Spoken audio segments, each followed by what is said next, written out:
प्रिय विद्यार्थीगण, मैं आपका मित्र दीपक आपका स्वागत करता हूं आपके अपने YouTube चैनल स्मार्ट गुरुकुल में।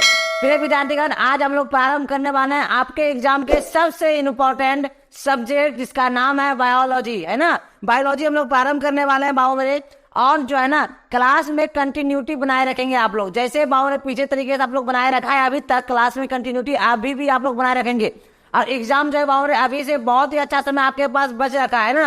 और ऐप पे बाबू मेरे ऐप अपना जो ऐप है उसे डाउनलोड कर लेंगे। नहीं, वहां पे बाबू मेरे आप लोग डेली टेस्ट हो रही है। जितना हम पढ़ाते जा रहे हैं कोशिश ये रहता है जितना मैंने आपको पढ़ा दिया है सिखा दिया उन सारे से क्वेश्चन ज्यादा रहे, है ना। और सारे प्रीवियस ईयर क्वेश्चन ही वहां रहती है ज्यादातर, है ना। तो वहां पर क्या करेंगे, अगर टेस्ट देंगे ना तो आपको ये पता चल पाएगी कि प्रश्न कैसा एग्जाम में पूछा जाता है, ठीक है। तो वो तो खैर ज्वाइन जाकर करेंगे ही। चलिए बिना देर के आज हम लोग प्रारंभ जो करने वाले हैं, जो मैंने आपको बताया कि वो सब्जेक्ट जिसका नाम है बायोलॉजी, हिंदी में उसे जीव विज्ञान भी कहते हैं। और जीव विज्ञान मतलब बायोलॉजी जो बाबू मेरे उसके पिता का जो पिता मतलब उसके पिता के रूप में कौन जाने जाते हैं, तो मैं आपको बता दूं अरस्तु जो है जीव विज्ञान के पिता के रूप में जाने जाते हैं।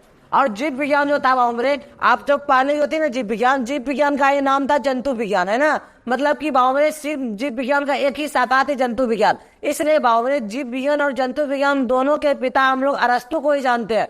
लेकिन आगे चलकर क्या हुआ कि जीव विज्ञान का एक और शाखा आ गई जिसका नाम है वनस्पति विज्ञान, जिसे बोटेनी बोलते हैं ना। तो उसके पिता जो जिन्होंने उनका खोज किया ना, जिनको उनके बारे में एक जगह संग्रहित ला कर किया अन्य जीव विज्ञानों से उठाकर, तो उसका नाम है थियोफ्रेस्टस, ठीक है। तो मैं वो थोड़ा डाटा आपको बना दूं, फिर उसे बारीकी से आपका जो बायोलॉजी का प्रथम चैप्टर है, पहला चैप्टर है, उसे आज हम लोग प्रारंभ करेंगे। और जैसे हम लोग पढ़ते हैं चैप्टर वाइज, पहले क्या करते हैं बाबू हम लोग चैप्टर को पढ़ लेते हैं बारीकी से, उसके कंटेंट उसके जितना भी थ्योरेटिकल पार्ट रहती है उसको बारीकी से अध्ययन करते हैं। उसके तुरंत बाद हम लोग क्या करते हैं, आपके एग्जाम में जितने प्रश्न पूछे गए हैं, मतलब प्रीवियस ईयर क्वेश्चन जितने होते हैं, नहीं सारे प्रीवियस ईयर क्वेश्चन को बारीकी से हम लोग देखते हैं, समझते हैं, पढ़ते हैं, नहीं। और उसके तुरंत बाद बाबू में जो एग्जाम में आपका प्रश्न पूछी जा सकती है वो सारे प्रश्नों को बारीकी से हम लोग देखते हैं। इसलिए बाबू ने जब क्लास को अंतिम समय तक जो है ना आप लोग देखने का प्रयत्न करेंगे, अंतिम समय तक आप लोग क्लास में बने रहेंगे। और मैंने आपको खैर बताया दिया कि ऐप को डाउनलोड खैर आपको करनी है, वहां जाकर क्या करनी है, आपको टेस्ट जो है डेली जाकर देनी है। खैर आइए हम लोग स्टार्ट करते हैं बाबू आपका प्रथम चैप्टर बायोलॉजी का। लेकिन उसके पहले जो मैंने आपको बताया कि चैप्टर हम लोग जो प्रारंभ करने वाले हैं सब्जेक्ट जिसका नाम है बायोलॉजी, नहीं कई लोग इसे बायोलॉजी भी कहते हैं, ठीक है। बायोलॉजी बाबू मेरे, जिसे हिंदी में जीव विज्ञान कहते हैं। और इसके पिता का नाम मैंने अभी तुरंत आपको बताया था कि इनके पिता जो हैं कौन कहलाते हैं सर, वो अरस्तु कहलाते हैं। कौन कहलाते हैं, अरस्तु कहलाते हैं, ठीक है। और बायोलॉजी को जो है बाबू मेरे दो इकाइयों में डिवाइड किया गया है, बांटा गया है, ठीक है। मतलब दो इकाइयों में इसको हम लोग अध्ययन करते हैं, हम लोग पढ़ते हैं। और जो है बाबू मेरे प्रथम इकाई इसका नाम है जंतु विज्ञान, है ना। और दूसरा जो बाबू ने वनस्पति विज्ञान। तो आपके एग्जाम में जंतु विज्ञान से प्रश्न ज्यादातर आते हैं, है ना। तो बहुत सारे प्रश्न जो रहती है वो जंतु विज्ञान से ही रहती है, वनस्पति से भी रहती है, ऐसा नहीं है। खैर आपको सिलेबस मैंने बता दिया बारीकी से कौन कौन चैप्टर से प्रश्न आपके एग्जाम में आती है, पूछी जाती है, वो आपको डिस्क्रिप्शन में दिख जाएगी, वहां जाकर और विजिट कर लेंगे। चूंकि अगर हम लोग को ये पता नहीं रहेगी कि हम लोग का लक्ष्य कहाँ है, हम ये जाना कहाँ है ना, तो पता आप लोग अगर जा भी रहे हैं, सफर अगर कर भी रहे हैं, तो अपने लक्ष्य तक हम लोग पहुंच नहीं पाएंगे। कहने का मेरा अर्थ ये था कि अगर बाबू आप लोग को सिलेबस पता नहीं है कि कैसे हम लोग को पढ़नी है, क्या क्या एग्जाम में पूछी जाती है, तो फिर हम लोग को रास्ता तय करने से क्या फायदा होगी। बहुत सारा पढ़ लिया और एग्जाम में आया कुछ नहीं, ऐसा नहीं करनी है। मतलब पढ़ना वही है जो एग्जाम में आए, मतलब जो आपका सिलेबस है उसी को बारीकी से हम लोग पढ़ते जाते हैं। आपको भी सिलेबस की जानकारी अच्छे से ले लेनी चाहिए। और क्वेश्चन बैंक को अपने पास रखेंगे, प्रीवियस ईयर अपने पास रखेंगे, ताकि बाबू आपको ये जज कर पाए कि प्रश्न कैसा पूछा जाता है, नहीं। तो बाबू अगर आप लोगों ने सोचा कि नहीं मुझे प्रिपरेशन करनी है, गवर्नमेंट सीट पर क्या करनी है, तो अभी के अभी जाकर बाबू आप लोग एक क्वेश्चन बैंक, एक प्रीवियस ईयर प्रश्न जो है मतलब प्रश्न पेपर जो होती है उसे अपने पास रखेंगे और उसे बारीकी से बाबू पढ़ते रहेंगे। जितना प्रश्न मैं आपको बताता हूँ चैप्टर वाइज, वहां जाकर आप लोग देखेंगे सारे प्रश्न आपसे हल हो जाएंगे। आइएगा, तो मैंने बताया कि बायोलॉजी इसके पिता के नाम से हम लोग जानते हैं बाबू में अरस्तु को। और बायोलॉजी जो थी पहले वो सिर्फ जूलॉजी में ही डिवाइड थी, जूलॉजी तक ही थी, नहीं जूलॉजी बाबू में मतलब जंतु विज्ञान, नहीं जूलॉजी को क्या बोलेंगे, जंतु विज्ञान। और हम समझेंगे कि बायोलॉजी के पिता अरस्तु, तो पहले बायोलॉजी नहीं थी, नहीं जूलॉजी ही थी, मतलब एक ही पार्ट थे। तो इसी के भी पिता के नाम से हम लोग जानते हैं कि नहीं, तो बोलेंगे सर अरस्तु, नहीं अरस्तु को जानते हैं। फिर आगे चलकर बाबू बहुत सारी शाखाएं हुई बायोलॉजी के अंदर, नहीं तो उसको अलग की गई। अलग की, जैसे पौधे पादप सारी चीजें को अलग की गई, नहीं उसे एक जगह संग्रहित की गई, जिसे हम लोग कहते हैं बाबू मेरे, नहीं उसे हम लोग कहेंगे पादप विज्ञान। क्या कहेंगे? पादप विज्ञान कहेंगे, से बोटेनी कहेंगे। इंग्लिश में क्या कहेंगे बाबू मेरे? बोटेनी कहेंगे। तो BOTANY बोटेनी कहेंगे ना। तो आएंगे बोटेनी को मैंने क्या बताया कि इसे वनस्पति भी बोलते हैं। क्या बोलते हैं? वनस्पति बोलते हैं, वनस्पति विज्ञान बोलते हैं बाबू। इसमें हम लोग पादप के बारे में पढ़ेंगे और उसके अंदर बाबू मेरे उसके शाखाओं के बारे में पढ़ने वाले हैं, और उन जितना भी पेड़ पौधे होते हैं सबके बारे में आते हैं हम लोग बोटेनी में करेंगे, छोटे छोटे पेड़ पौधे के बारे में। और इसके पिता के नाम से हम लोग किसे जानते हैं सर? इसके पिता के रूप में हम लोग जानते हैं थियोप्रेस्टस। किसे जानते हैं सर? थियोप्रेस्टस। थियोप्रेस्टस को जानते हैं। ठीक है, इतनी सी आपको जानकारी आपको होनी चाहिए बायोलॉजी की। अब बाबू मेरे हम लोग जो आगे चलेंगे वो आपके जो प्रथम चैप्टर है बायोलॉजी का, उसे अध्ययन बारीकी से करेंगे। फिर उसके प्रश्न जो एग्जाम में पूछे गए हैं उसे हल करेंगे, और जो पूछी जा सकती है वो सारे प्रश्नों को हल करेंगे। तो उस चैप्टर का नाम है कोशिका, जिसे इंग्लिश में बोलेंगे सेल बाबू मेरे, नहीं लेकिन वास्तविक इंग्लिश का नाम जो है वो है साइटो। क्या नाम है? साइटो, जहां से सेल निकल के आई है, कोशिका का नाम निकल के आई है। तो आइए बाबू मेरे हम लोग चैप्टर जो प्रारंभ करने वाले हैं, जिनका नाम मैंने अभी आपको बताया कि कोशिका। क्या पढ़ेंगे बाबू मेरे हम लोग? कोशिका।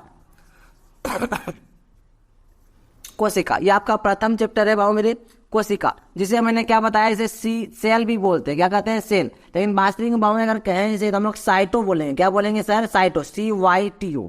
क्यों सर? क्योंकि बाबू मेरे कोशिका के अंदर मैं जब आपको ये बताऊंगा कि कोशिका के अध्ययन को क्या बोलेंगे, तो हम लोग कहते हैं उसे साइटोलॉजी कहते हैं। क्या कहते हैं? साइटोलॉजी कहते हैं।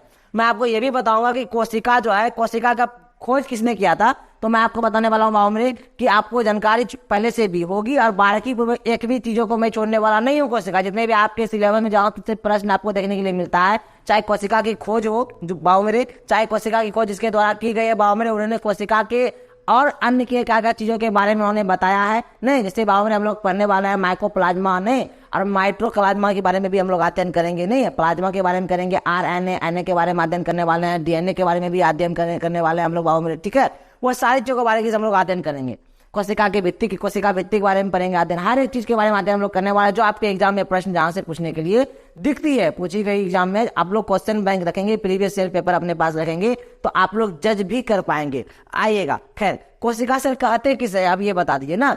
तो कोशिका हम लोग की जो शरीर है, और इनफेक्ट हम लोग के ही शरीर में हमारे साथ बाबू जितने भी जीव और जंतु, जितने भी सारी चीजें आती है, जितने भी आपको जानवर भी आते होंगे बाबू, जितने वो पेड़ पौधे भी दिखते हैं, सारे लोगों के जो शरीर की संरचना जो आप देखते हैं ना, वो लाखों करोड़ों अरबों कोशिका को जब आपस में मिलती है तब जाकर एक काया मतलब एक शरीर का निर्माण होता है। ठीक है, तो हम लोग का जो शरीर है बाबू वो बहुत सारी कोशिका को मिलकर बनी है। तो हम लोग कह सकते हैं कि हमारे शरीर की सबसे न्यूनतम इकाई, या ये कहेंगे हमारे काया की सबसे, काया मतलब शरीर, उसके सबसे न्यूनतम इकाई को हम लोग क्या कहेंगे सर? तो कोशिका कहेंगे। क्या कहेंगे? कोशिका कहेंगे सर। लेकिन ये हम लोग कहना सही नहीं होगा कि सबसे छोटे शरीर के सबसे छोटे भाग को हम लोग कोशिका कहेंगे, ये कहना उचित नहीं है, ये गलत होगी सर। क्यों होगी? क्योंकि कोशिका से भी बहुत सारी छोटी छोटी चीजें आपको देखने के लिए मिलेगी, जैसे RNA मिलने वाली है बाबू मेरे, DNA मिलने वाली है बाबू मेरे, और नई चीजें आपको दिखेगी जो कोशिका के अंदर पाई जाती है ना, वो सारी चीजें।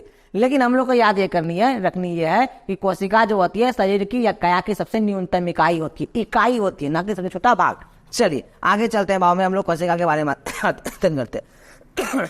कोशिका को समझने के लिए मैं कुछ आपको समझाना चाहता हूँ, उससे अगर आप समझ जाएंगे तो कोशिका को आप समझने में आपको सहायता होगी, है ना। आइएगा हम लोग समझते हैं। तो आप लोग ये बताएंगे बाबू मेरे कि जब हम लोग अपना घर का जब निर्माण कर रहे होते थे, जब अपने हाउस का निर्माण कर रहे होते थे, तो बहुत सारे ईंटों की आवश्यकता होती थी। किसकी होती थी सर? तो ईंटों की आवश्यकता होती थी, नहीं ईंट की। और जब बहुत सारे ईंट जब बाबू में क्रम में हम लोग सजाकर जब उसको एक साथ करके जब मिस्त्री वगैरह आते थे, तब एक साइज उसको जब अच्छे से जोड़ा जाता था, ईंटों को बारीकी से जब ईंटों को जोड़ा जाता था, तो ईंट आपस में मिलकर किसका निर्माण करते थे सर? तो बोलेंगे आप लोग सर दीवार का निर्माण करते थे। किसका दीवार करते थे निर्माण बाबू मेरे? दीवार का निर्माण करते थे। और जब 2, 3, 4 दीवार जब आपस में मिल जाती थी, है ना, तो वो क्या करते थे? एक रूम, एक कमरा का निर्माण करते थे। किसका निर्माण करते थे सर? एक कमरा का निर्माण करते थे ना। और जब 2-3 कमरा मिल गए, 1-2 बरामदा जब आपस में मिल जाती है, वो क्या निर्माण करते सर? वो अच्छे से एक घर का निर्माण कर देती है। इतनी सारी चीजें। बोलेगा सर इसकी क्या आवश्यकता है? और इसकी सहायता से मैं आपको कुछ समझाना चाहता हूँ। सर क्या समझेंगे कि कोशिका, मैंने क्या बताया कि कोशिका सबसे क्या है? न्यूनतम इकाई है ना। आइएगा, कोशिका जब बहुत सारी कोशिका जब आपस में मिलेगी, जानते क्या करेगी? जब उत्तक का निर्माण करती है सर। किसका निर्माण करती है? उत्तक का निर्माण करती है। बहुत सारी जब कोशिका मिलेगी, उत्तक का निर्माण जब बहुत सारा उत्तक आपस में मिलेगा तो अंग का निर्माण करेगा सर। अंग क्या सर? ये जो उंगली दिख रही है, उंगली हो गई, कान हो गई, नाक होगी ना, जीभ दिख गई, दांत दिख गई, अन्य चीजें जो भी आपको दिखने के लिए मिलता है दांत के अलावा, वो सारी चीजें क्या होगी, कोशिका कोशिका में उत्तक, और उत्तक जब बहुत सारा आपस में मिलेगी बाबू मेरे, वो क्या करेगी, वो अंग का निर्माण करती है। नहीं, जब बहुत सारे अंग मिलेंगे, जैसे हाथ मिल जाएगी या शरीर का और जितने भी अंग है आपस में जब मिल जाएगी, सम्मिलित हो जाएगी, तो वो क्या करेगी सर, तो वो आपस में क्या करेगी, एक शरीर का निर्माण करेगी। इसका निर्माण करने वाली है, शरीर का निर्माण करेगी सर। तो ये चीजों को आपको समझनी थी, ये चीजों क्या करनी थी बाबू मेरे, आपको समझनी थी, समझे। आइएगा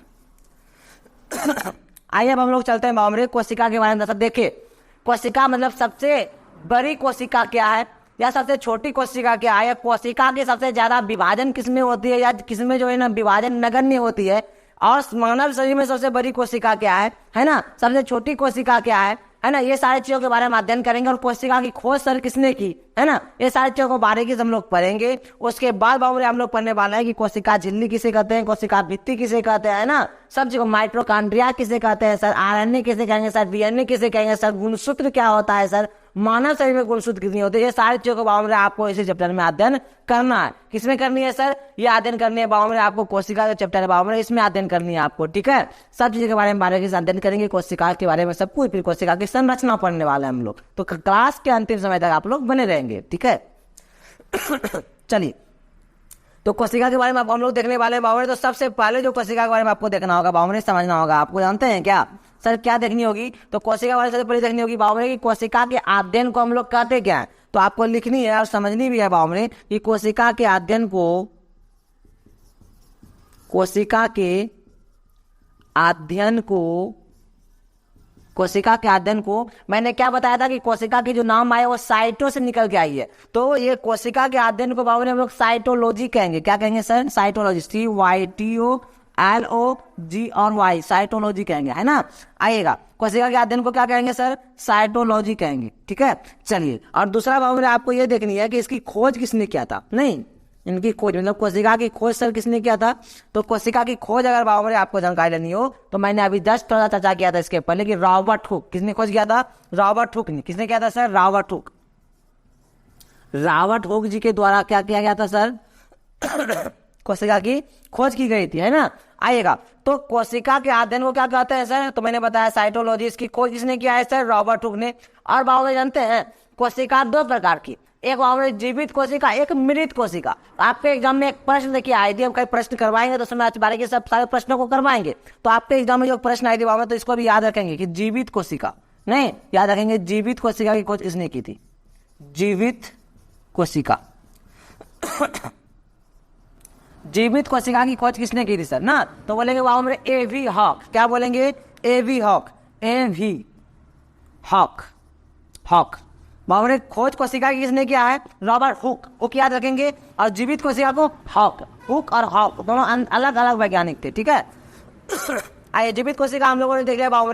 आप देखना है क्या कि कोशिकीय सिद्धांत का जो है ना, उसे हम लोग क्या कहेंगे, कोशिकीय सिद्धांत को क्या कहा जाता है, कोशिकीय सिद्धांत को किस नाम से हम लोग जानते हैं ना, तो स्लाइडेन और श्वासन। कोशिकीय सिद्धांत जो है बाबू उसे एक वैज्ञानिक का नाम है बाबू स्लाइडेन, उनके द्वारा जो है ना कोशिकीय सिद्धांत दी गई थी, ठीक है। कोशिका के सिद्धांत उनके द्वारा बताए गए थे सर, किस प्रकार से, और सपोज कीजिए पहले कोशिका की खोज कर दी गई किसके द्वारा सर, रॉबर्ट हुक जी के द्वारा, और जीवित कोशिका की खोज A.V. हॉक जी के द्वारा। लेकिन कोशिका की जो है ना, इसकी आवश्यकता कहाँ पे करनी है, या इसकी उपयोगिता कहाँ है, नहीं, या इसकी अन्य चीजों में किस किस चीजों में योगदान कोशिका की हो सकती है, या कोशिका की सहायता हमारे शरीर में क्या क्या हानियां हैं या अच्छाइयां हैं, इन सारी चीजों की जो है ना ज्ञान प्राप्त अच्छे से नहीं कर पाई थी। ये सारी चीजें अगर ज्ञान अच्छे से जानकारी होती तो कोशिका की मामले कई चीजों में विभक्त की जाती और उसके बारे में समझी जाती, उसकी अध्ययन की जाती, और कोशिका से बने जितने भी बीमारियां होती थी बाबू मेरे, उससे लड़ी जाती।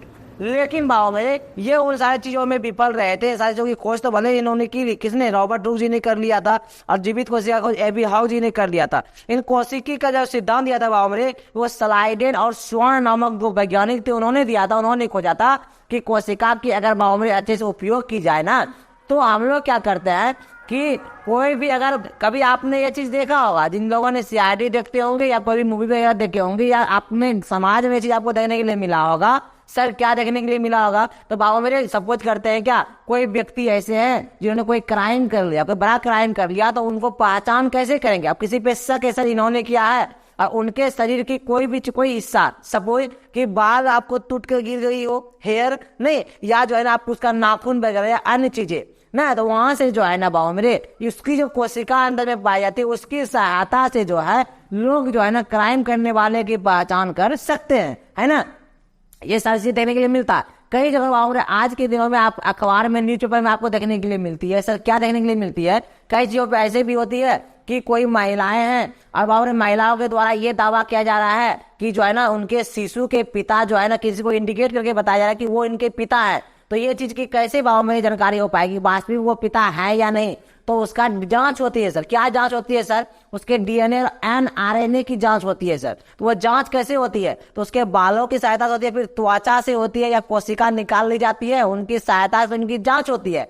तब जाके वो जांच पड़ताल में ये पता की जाती है कि कोशिका के सहायता से कि वो जो शिशु थे, वो जो बच्चे थे, उनके पिताजी जिनको इंडिकेट वो महिलाएं कर रही थी वो सच में उसके पिताजी हैं या नहीं है।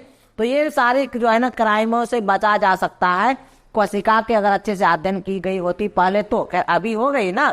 अभी बाबा ने मैंने आपको क्या बताया कि कोशिका की कोई रॉबर्ट और जीवित कोशिका की नेवी हॉक के द्वारा किया गया था, और कोशिकीय जो सिद्धांत ये था मैं लिखने वाला हूँ स्लाइडेन के द्वारा किया गया था। नहीं, दो व्यक्ति थे स्लाइडेन और स्वान, उनके द्वारा किया गया था, जिनकी सहायता से बाबा ने हम लोग कोई भी क्राइम पहुंचे से बाबा करने से होने से बचा जा सकता है हम लोग के द्वारा। और साथ में कोशिकीय जितनी बीमारी होती है उनसे भी हम लोग बचते हैं ना। ये सारी चीजें देखने के लिए मिलता है। तो आइए अब हम लोग देखते हैं बाबा कोशिकीय सिद्धांत किसने दिया था ना, मतलब कोशिकीय सिद्धांत।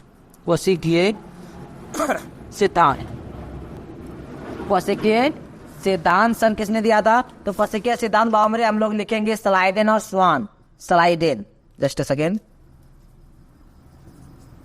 स्लाइडेन नामक व्यक्ति थे और स्वान नामक व्यक्ति थे ना। स्वान, स्लाइडेन और स्वान, ये दो व्यक्ति थे आपस में जो कोशिकीय सिद्धांत इन्होंने दिया था। ठीक है, आइएगा। और इसके कोशिकीय सिद्धांत को बाबा हम लोग जो है स्लाइडेन और स्वान कहते भी है, उनको सिद्धांत को भी कहते हैं। और सिद्धांत दिया किसने था? स्लाइडेन और स्वान ने दिया था। ठीक है, तो आइएगा बाबा एक बार बारीकी से ऊपर से देखना पड़ेगा, तो इसलिए बाबा इतना सा हमको क्लीन करनी पड़ेगी, जगह थोड़ी सी कम पड़ जाती है इसलिए। ठीक है, आप लोग क्या करेंगे बाबा, जब पढ़ ही रहे हैं हम लोग, मेहनत कर ही रहे हैं हम लोग, तो कौन गवर्नमेंट सीट पक्का कौन करता है? हम ही, आप ही, कोई अन्य व्यक्तियों में से कोई एक व्यक्ति करता है? ऐसा तो नहीं ना है। जो गवर्नमेंट सीट पक्का करता है, गवर्नमेंट सीट में अपना एडमिशन कर पाता है, उनके दो नहीं चार चार हाथ होंगे। ऐसा है क्या? नहीं है सर, नहीं, ऐसा नहीं है।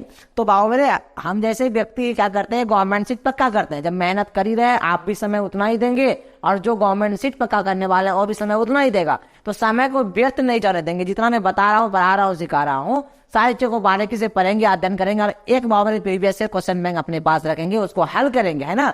तो जाकर बाबा हम लोग गवर्नमेंट सीट पक्का कर पाएंगे। जब इस बार हम लोगों ने ठाना ही है तो गवर्नमेंट सीट लेना ही है, मन में ये चीज ले लेंगे, दूसरा कुछ सोचने की जरूरत नहीं है।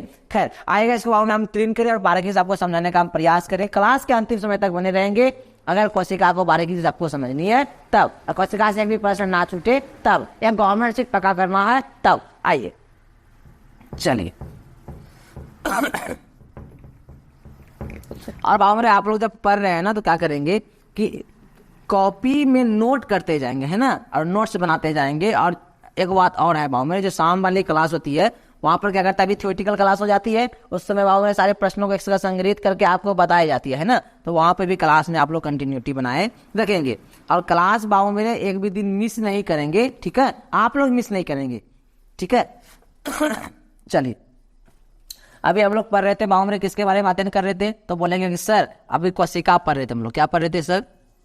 कोशिका के बारे में सर अध्ययन कर रहे थे, जिसे बाबा ने आप लोग आपने सर बताया CELL सेल भी कहते हैं, और सर इसे आपने बताया कि CY और TO साइटो भी कहते हैं सर ना। इतने सारी चीजों से आपने मुझे अवगत कराया। नहीं, आपने आपकी प्रश्न ये रह सकती है। चलिए ये चीजें, और इसके बाद बाबा मैंने इसके बारे में बहुत सारी चीजों के बारे में मैंने आपको बताया। सर क्या बताया?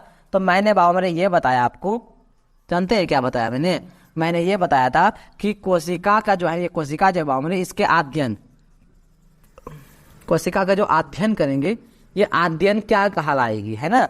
ये अध्ययन, कोशिका की अध्ययन कहलाने क्या वाली है सर? तो मैं आपको बता दूं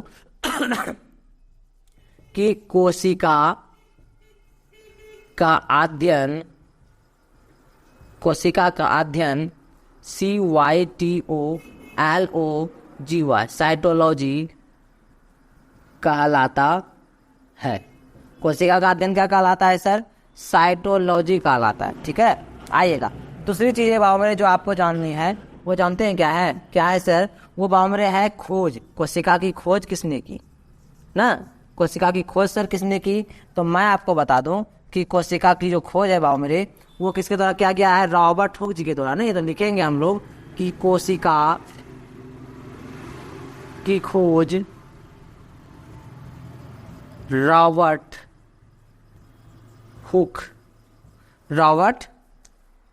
हुक के द्वारा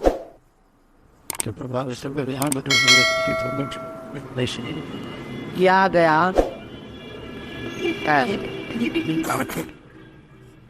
आए तीसरा रखते हैं बावमरे कि जीवित कोशिका ना, जीवित कोशिका सर, जीवित कोशिका की खोज सर किसने किया है? तो जीवित कोशिका की खोज जैसे ही आए बावमरे तो आप लोगों को क्या करनी है? जीवित कोशिका में एवी बावमरे या हुकता या हॉक लिखेंगे। क्या लिखेंगे सर? एवी हॉक। ठीक है, एवी हॉक बोलेंगे। ठीक है, एवी हॉक के द्वारा जीवित कोशिका की खोज की गई।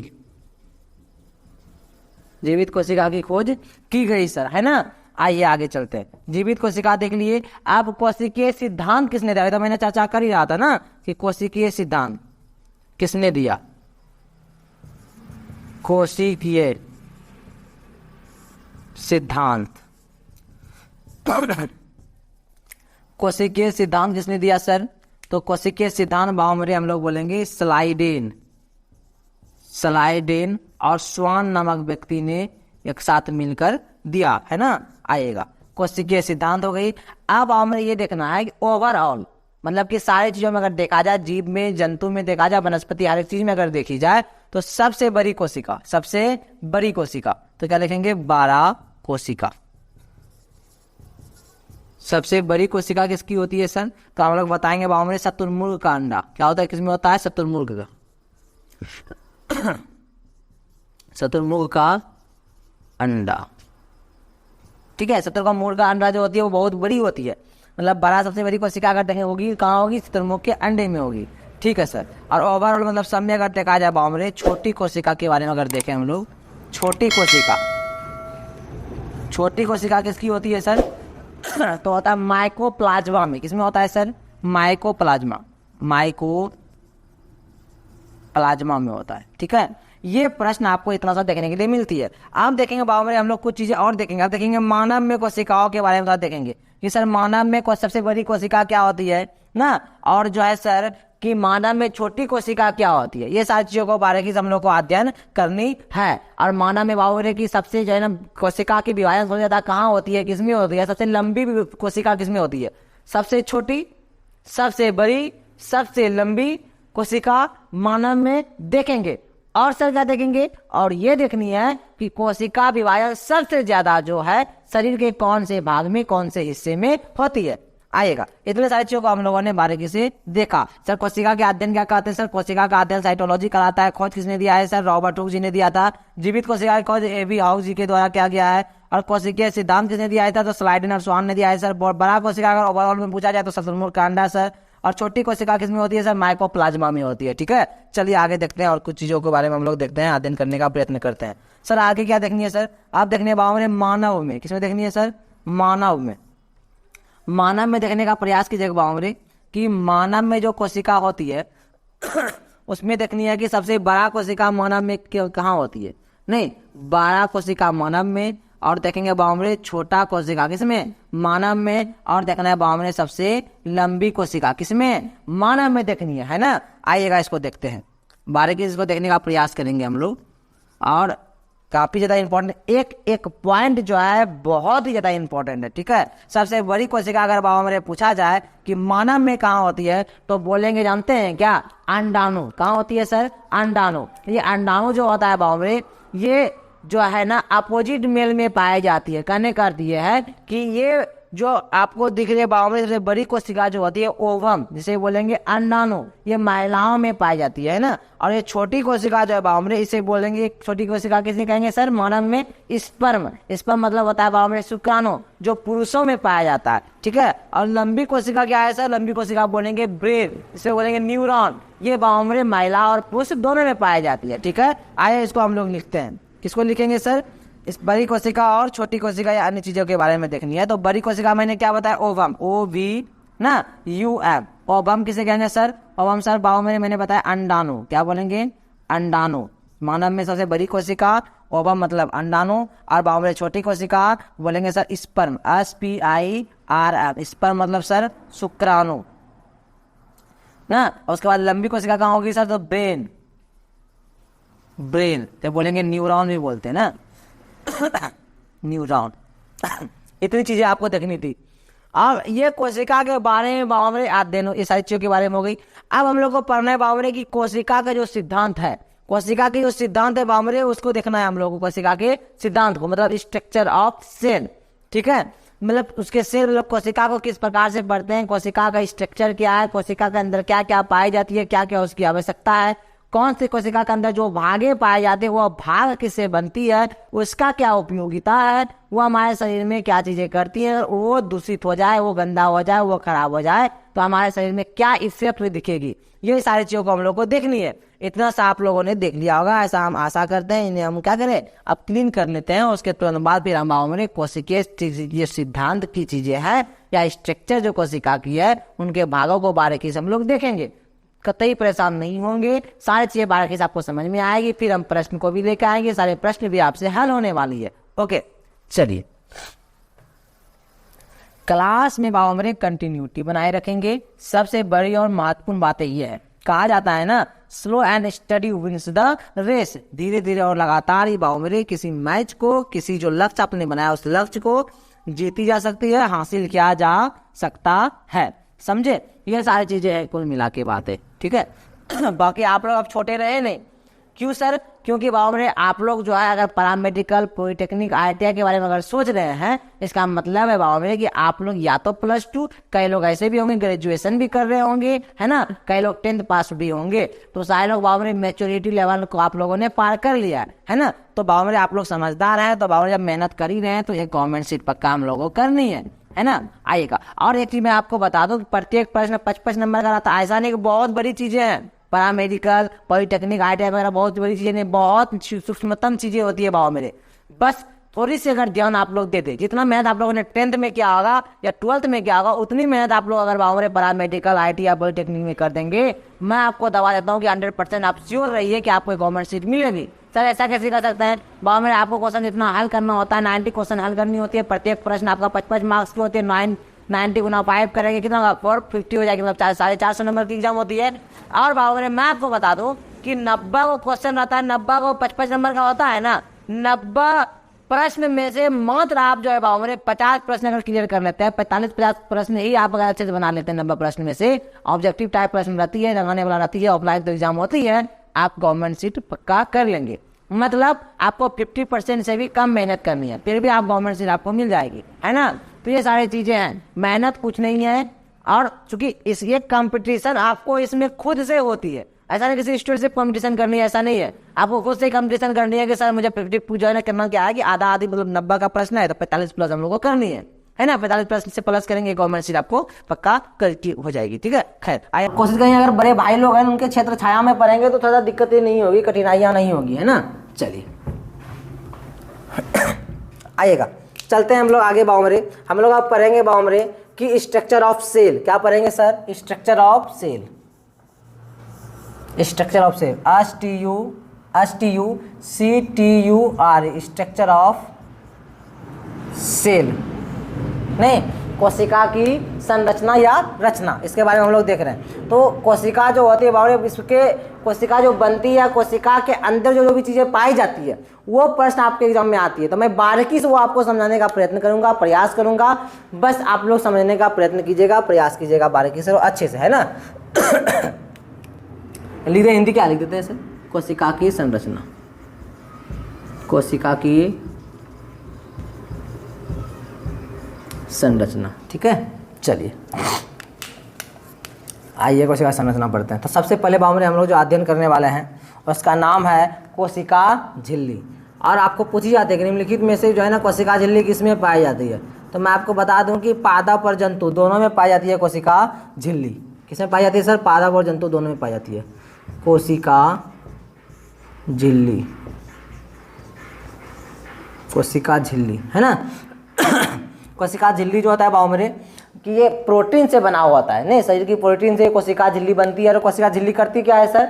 एक परत है किसकी? कोशिका की। कोशिकाओं को बचा के रखती है ना, मतलब कोशिकाओं को मतलब अच्छे से जो है ना टूटने नहीं देती है, या कोशिकाओं को अच्छे से विभाजित होना या नहीं होना ये निर्भर किस पे करता है? कोशिका झिल्ली पे करता है। मतलब कोशिका की ताकत जो होती है वो कौन होती है? कोशिका झिल्ली होती है ना। ये कोशिका झिल्ली सर पाई किस में जाती है? तो आपको बताना है बावमरे कि ये कोशिका झिल्ली जो है ना पादप में पाई जाती है। पादप मतलब छोटे छोटे जो पौधे होते हैं वो, और साथ में बावमरे पाई जाती है जंतु में भी। किसमें पाई जाती है सर?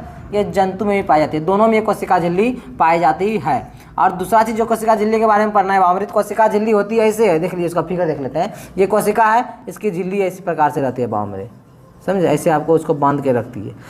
और बहुत सारी चीज़ें अंदर पाई जाती है, वो वही सारी चीज़ों को हम लोग पढ़ने वाले हैं। ठीक है, तबियत थोड़ा ठीक नहीं है तो कोऑपरेट करनी है ना।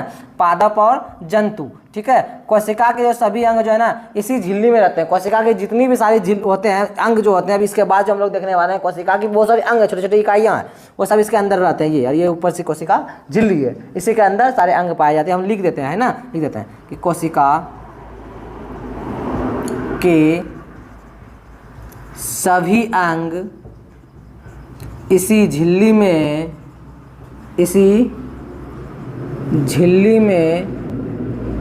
रहते हैं। और बावमरे ये कोशिका झिल्ली का जो निर्माण होता है वो प्रोटीन की सहायता से होता है, PROTIN। इसे हिंदी में लिखेंगे हम लोग, है ना, प्रोटीन। ये कोशिका झिल्ली हो गई। और इसके बारे में इतना जानकारी पर्याप्त है, ज़्यादा लेने की जरूरत नहीं है। इससे आपके प्रश्न सारे हल हो जाएंगे। ठीक है, कोशिका छूटने वाला कुछ नहीं है। आइए अब दूसरा पढ़ेंगे बावमरे कोशिका भित्ति। और कोशिका झिल्ली और कोशिका भित्ति में बहुत अंतर है। सर कैसे अंतर है कोशिका झिल्ली और भित्ति में? ये कोशिका झिल्ली बावमरे पादप में भी पाई जाती है और जंतु में भी पाई जाती है ना। लेकिन कोशिका भित्ति जो भी हम लोग पढ़ेंगे बावमरे वो सिर्फ और सिर्फ पादप में पाया जाता है। छोटे छोटे पौधों में ही पाई जाएगी या फिर पौधों में ही देखने के लिए मिलेगा। कौन? कोशिका झिल्ली दोनों में, है ना। और कोशिका भित्ति सिर्फ छोटे छोटे पेड़ पौधों में दिखेगी, मतलब पादपों में ही सिर्फ दिखती है ना। ये चीजें हैं, आएगा देखते हैं, इसके बारे में अध्ययन करते हैं। मतलब कोशिका भित्ति, कोशिका भित्ति के बारे में हम लोग देखेंगे ना। सर कोशिका भित्ति क्या होती है? सर कोशिका भित्ति मैंने कहाँ बताया आपको कि कोशिका झिल्ली पादप और जंतु दोनों में, लेकिन कोशिका भित्ति किसमें सर? सिर्फ और सिर्फ पादप में पाई जाती है। किसमें पाई जाती है? पादप में, है ना। और ये बावमरे बना था किसका? प्रोटीन का। लेकिन ये बनेगा ना, ये बनेगा बावमरे जानते हैं किसका? सेल्यूलोज का। किसका बनेगा सर? सेल्यूलोज का बनेगा। सेल्यूलोज का ये बनता है, ठीक है। सेल्यूलोज का बना हुआ रहता है कौन? कोशिका भित्ति। और एक चीज समझना है बावमरे, ये कोशिका भित्ति का काम जानते हैं क्या है? सुरक्षा प्रदान करना और कुछ नहीं। क्या करना सर? सुरक्षा प्रदान करना। और एक और चीज कोशिका भित्ति और करती है कि आकार भी निर्भर करता है किस पे? कोशिका भित्ति पे ही करता है। किसी पेड़ पौधे का जो आकार निर्भर करता है किस पे? कोशिका भित्ति पर। तो कहते हैं आकार भी निर्भर करता है। नहीं पूछ दिया जाए तो दिक्कत हो जाएगी। आकार, हाँ ये ठीक है। ये कोशिका भित्ति हम लोगों ने जान लिया। अब कोशिका भित्ति हम लोग समझ गए। अब बावमरे हम लोग को समझने जानते हैं क्या? माइटोकॉन्ड्रिया, नहीं जिसे सूत्रकणिका भी कहते हैं। आप लोग पढ़े होंगे बावमरे 10th 12th में अगर आए, जितना बायो होगा 10th 12th वाले में, तो वो लोग अच्छे से पढ़े होंगे, जानते हैं माइटोकॉन्ड्रिया के बारे में। माइटोकॉन्ड्रिया बार बार वही पढ़ते हैं। उसकी हिंदी मीनिंग अगर देखा जाए तो वो होती है सूत्रकणिका। क्या होती है सर? वो सूत्रकणिका होती है, ठीक है। आइए तो हम लोग अध्ययन करें, पढ़े हम लोग क्या पढ़े सर? हम लोग पढ़े माइटोकॉन्ड्रिया।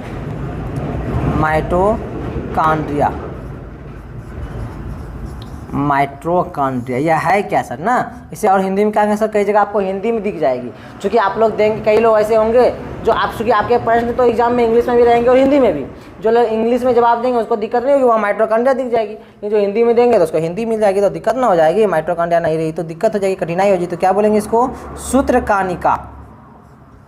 सूत्रकणिका, है ना, आइएगा। और जानते हैं एक चीज़ और पाओ मेरे, आप लोग पढ़े हैं इसको कि माइटोकॉन्ड्रिया को और एक नाम से जानते हैं, इसको बोलते हैं पावर हाउस। क्या बोलते हैं? Power house. क्या बोलते हैं पाओ मेरे? Power house, POWER, power house, HOUSE, house नहीं। और एक चीज़ और बोलते थे, इसको याद कीजिए आप 12th वाले, नहीं इसे ऊर्जा का घर, ऊर्जागृह भी बोलते हैं। क्या बोलते हैं सर इसको? ऊर्जागृह बोलते हैं, ऊर्जागृह भी बोलते हैं, है ना। चलिए आइए, इतना सा आपको ये दोनों माइटोकॉन्ड्रिया के बारे में जानकारी पर्याप्त है। चलिए आगे चलते हैं बाबू और चीज़ों के बारे में अध्ययन करते हैं, जैसे, और सारे के सारे बाबू प्रत्येक पॉइंट इंपॉर्टेंट है ना। आइएगा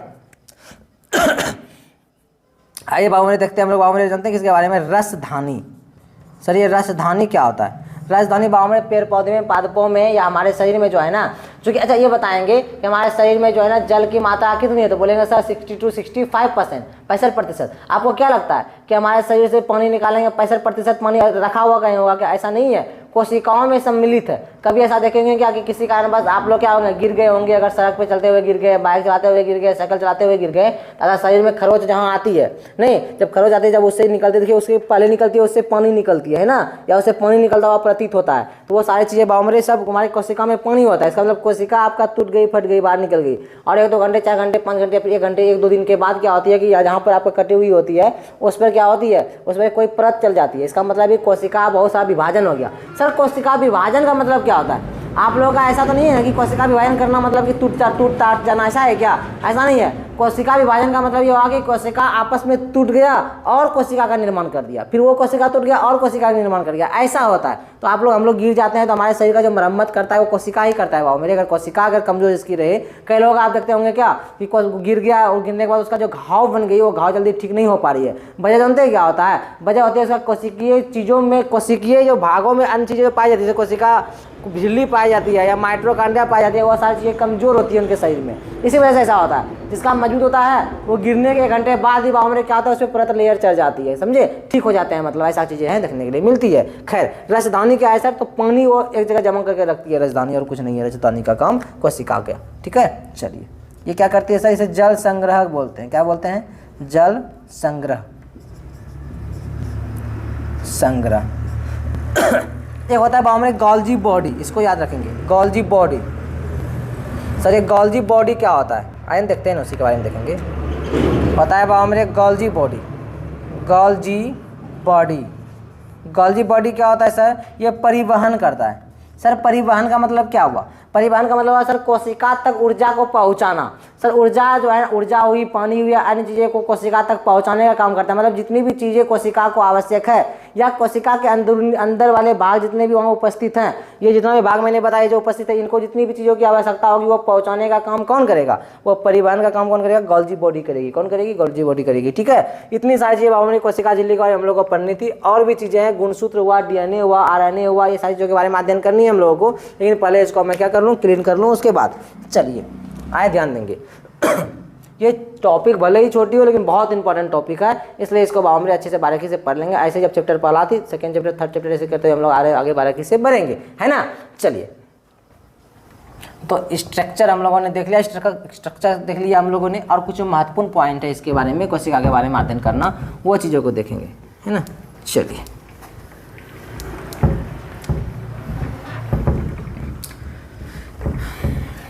मेहनत करेंगे बाबू मेरे, तो पढ़ ही रहना। देखिए चूँकि होगा क्या बाबू मेरे कि कई लोग यहाँ पे क्या किए हैं कि ऐप को डाउनलोड किए हैं और ऐप की सहायता से बाबू मेरे वहाँ क्लास कर पा रहे हैं ना, नोट्स को प्रोवाइड जो की जा रही है वहाँ से नोट्स का भी आनंद उठा पा रहे हैं, टेस्ट का भी आनंद उठा पा रहे हैं। तो बाबू मेरे आपको क्या लगता है कि आप लोगों ने जो है 500 रुपया में जो बाबू मेरे ऐप में एडमिशन ले लिया है, 500 हम लोग के लिए पर्याप्त है क्या?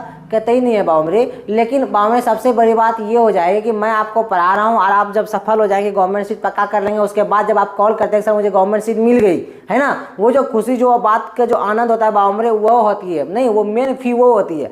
बाकी जो आपका फी है बाबू मेरे ये ज़्यादा मायने नहीं रखती, ये आपका खर्च ऐसे ही निकल जाएगी। जो आपके कार्यों में, आपके सेवा में जितना लीन होते हैं या अन्य चीज़ें देखने के लिए मिलता है, जो जितना भी लोग वर्क करते हैं आपके पीछे, उन वहाँ भी बढ़ जाएगी। मतलब आपकी वो पैसों की कोई मान्यताएं, कोई चीज़ें नहीं रह जाती है। इन वास्तविकता ये रहती है कि कि हम लोग को दिल से चीज़ें निकल के आती है कि बाबू मेरे जैसे हम बताए पढ़ाए सिखाए वो गवर्नमेंट सीट एक पक्का कर पाए बाबू मेरे, है ना। मेरे घर में बाबू मेरे जितने भी मेरे बाबू मेरे छोटे जितने भाई बहन हैं सारे को मैंने चूँकि 10th के बाद 12th के बाद सबसे अच्छा स्कोप जो मेरे द्वारा बाबू मेरे मैं आपको बता दूँ सबसे बढ़िया स्कोप अगर कुछ है तो वो अगर आफ्टर 10th के तुरंत बाद अगर आपको गवर्नमेंट पॉलिटेक्निक में एडमिशन हो जाती है उससे बेस्ट कुछ हो ही नहीं सकता है। क्यों सर? क्योंकि बाबू गवर्नमेंट पॉलिटेक्निक अगर आप ज्वाइन कर जाते हैं इसका मतलब ये है कि आपको जो है ना बाबू मेरे ये +2 मतलब इंटर जो चूँकि 10th के बाद तो इंटर ही लोग करते हैं और सबसे ऊपर क्या करते हैं साइंस वाले को टेक बना के रखा है जो बस वर्तमान समय में, उसके बाद कॉमर्स वाले फिर आर्ट्स वाले को रखा है लोगों ने, है ना।